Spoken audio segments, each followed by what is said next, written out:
Welcome back to AI Slop, the podcast where I insult your intelligence by reading AI Slop in a baritone, almost southern accent. At AI Slop, me and the soulless machine will help you sleep, focus at work, and learn a bit by reading you the most mundane, calming stories that AI can generate. The backing instrumentals? AI Slop. The stories? They might be true, they might not be, we're not checking. But they're definitely AI Slop. The only humans are me, the reader, and you, the listener. I'm your host, Mark Gottschalk. Without further ado, let's get into it.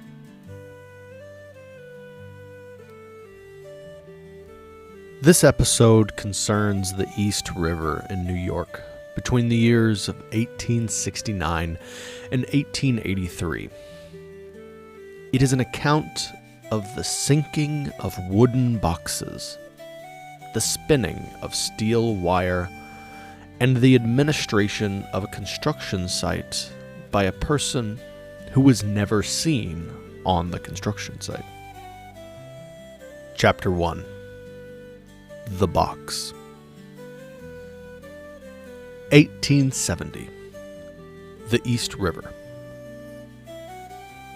The object was a caisson. It was effectively a gigantic wooden box, overturned and sunk to the bottom of the river.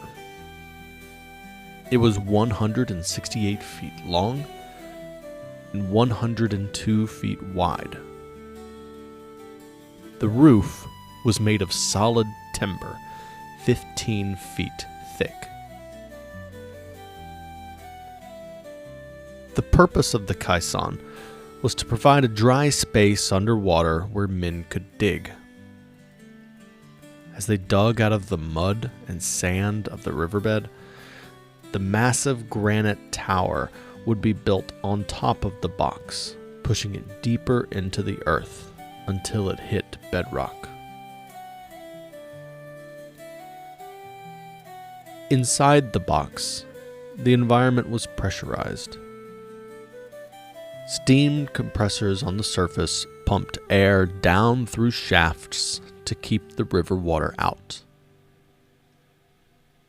Washington Roebling, the chief engineer, spent nearly as much time inside the pressurized chamber as the laborers. The conditions were specific. The air was thick. The temperature remained constant at roughly 80 degrees Fahrenheit, regardless of the season.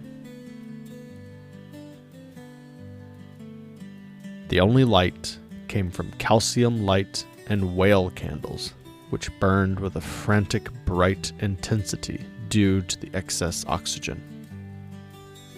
Communication with the surface relied on a system of iron pipes.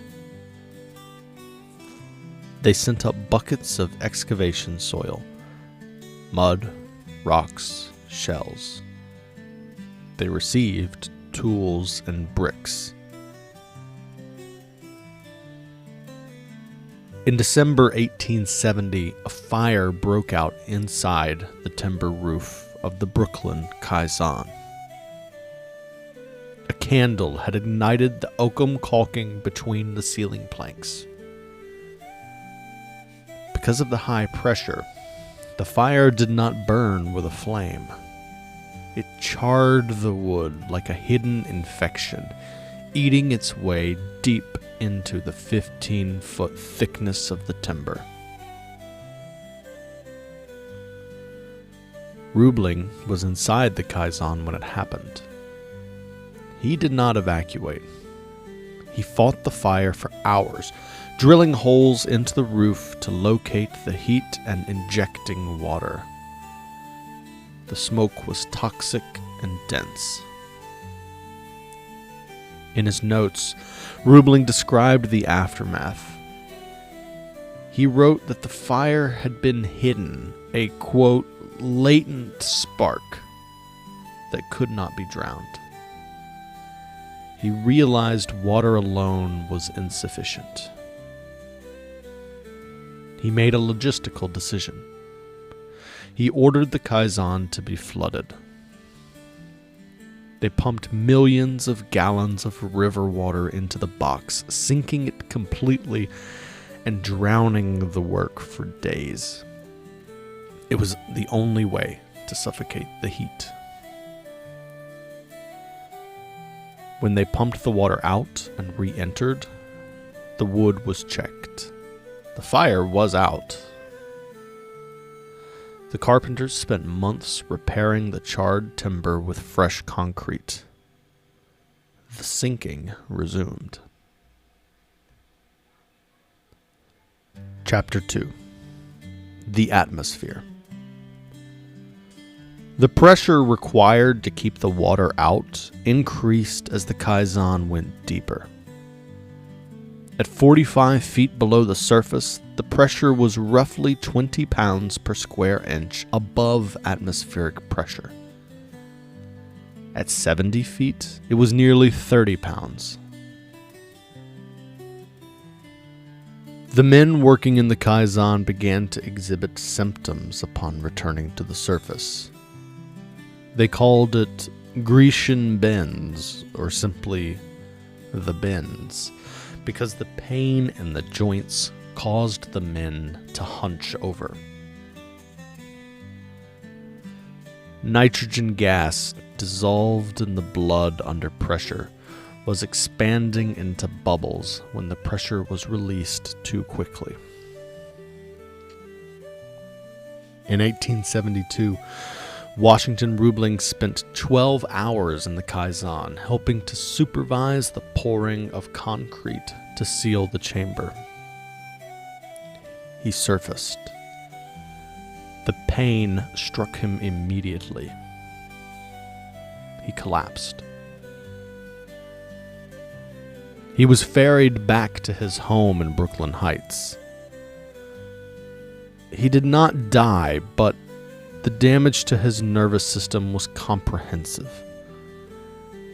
He suffered from paralysis, stomach distress, and an extreme sensitivity to light and sound. He could no longer visit the site. He could no longer write without difficulty. He could not tolerate the noise of conversation. The project was in its third year. It would take 11 more years to finish. The chief engineer was now confined to a bedroom on the second floor of a house at 110 Columbia Heights. The window of the bedroom overlooked the river. He possessed a telescope. This became his method of site inspection. Chapter 3. The Interface. The bridge required a chain of command. The orders had to move from the mind of the invalid in the bedroom to the foreman on the towers. Emily Roebling, Washington's wife, became that chain. She was 32 years old. She had no formal training in engineering. Her previous education had been in the domestic sciences customary for women of her station. The transition was gradual, but absolute. It began with dictation. Washington would speak the specifications for the day. Emily would write them down. She soon realized that to transcribe the orders accurately, she had to understand the vocabulary. She began to study. She read the strength of materials.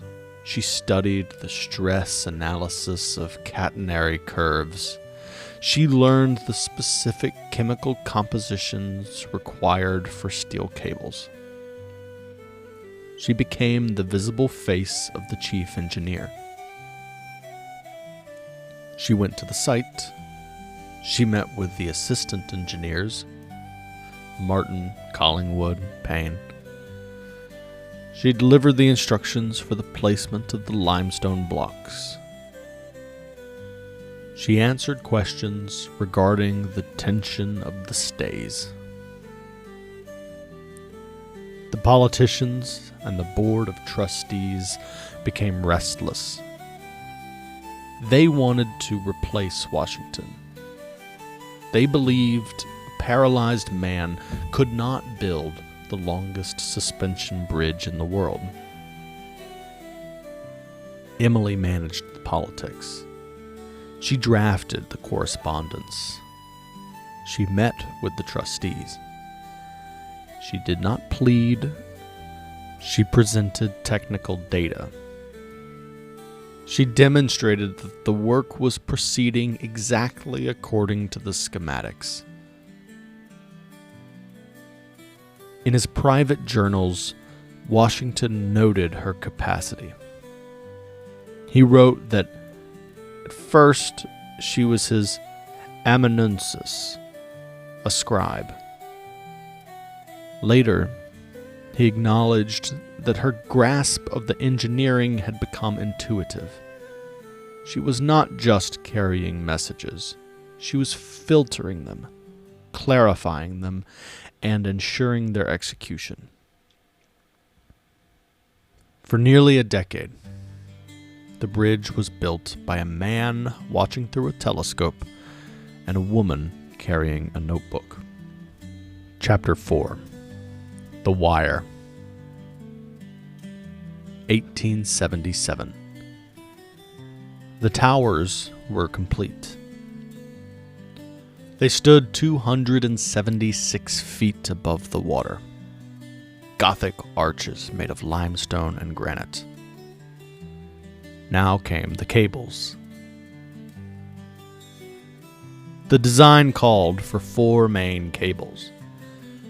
Each cable would be composed of 5,434 individual steel wires bundled together. The wire was not a pre-made rope. It had to be spun in place, back and forth across the river, strand by strand.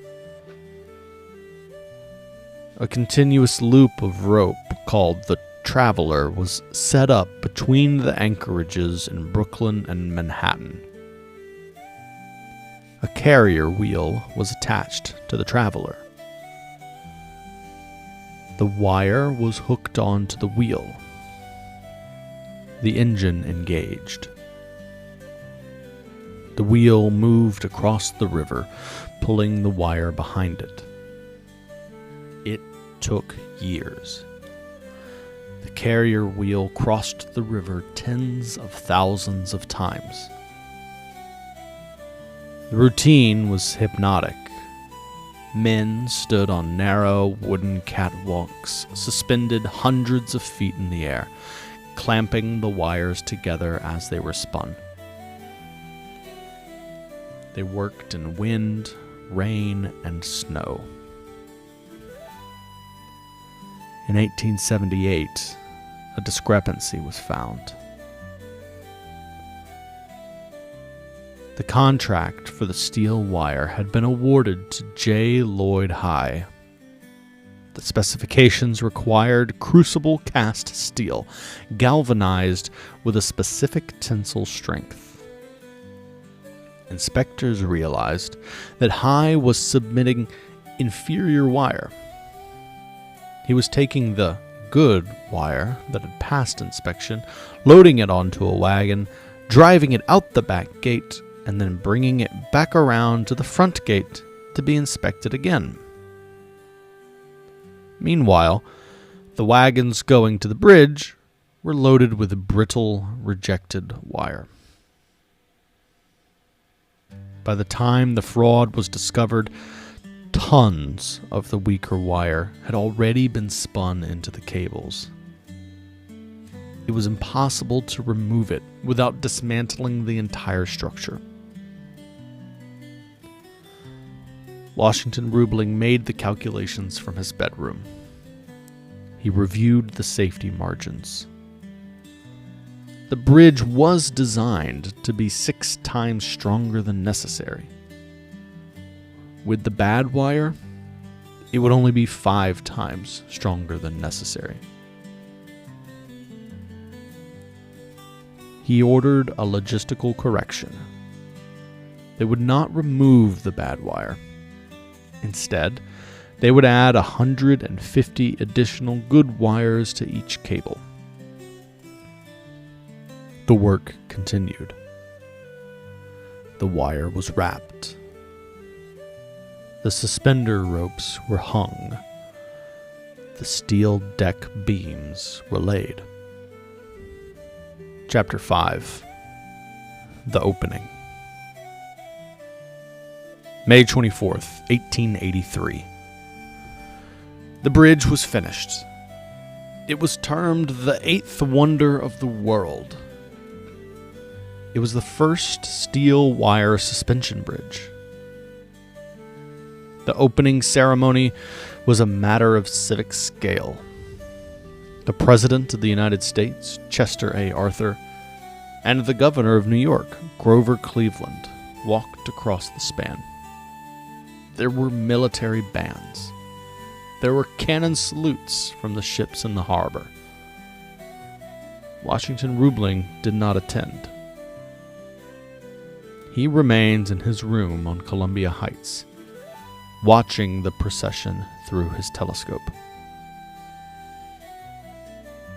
However, the first person to cross the bridge in a carriage was not the president. A week prior, to test the stability of the structure, Emily Roebling had ridden across in an open carriage. She carried a rooster with her, a symbol of victory. During the ceremony, the speeches were lengthy. Politician Abram Hewitt addressed the crowd. He spoke of the steel and the stone, but he also spoke of the administration of the project. He stated that the name Roebling would be associated with the bridge forever, but that the tribute belonged not to one person, but to 2. He noted that the bridge was a monument to the sacrificing devotion of a woman and her capacity for that higher education from which she has been too long debarred. After the ceremony, the dignitaries walked to the Roebling house. They entered the bedroom to shake the hand of the man in the chair.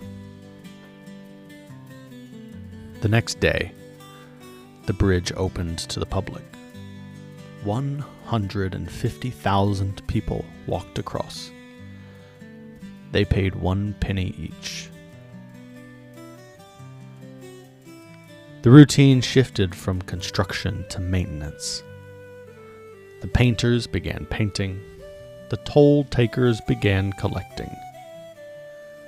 The wire held.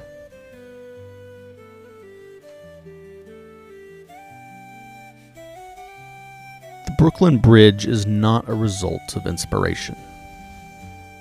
It is a result of accumulation. It is the sum of thousands of buckets of mud removed from a pressurized box. It is the sum of thousands of miles of wire traveled by a wheel. It is the sum of thousands of notes written by a woman who learned to speak the language of stress and load. Endurance is not a single act of bravery. It's the willingness to do the same task over and over until the gap is crossed.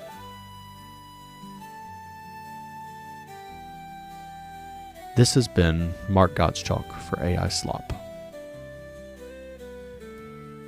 If you enjoyed today's episode, give us a follow on Spotify, YouTube, or wherever you listen to your podcasts. And if you have any podcast addict, AI skeptic friends, make sure to share this podcast with them as well. Until next time.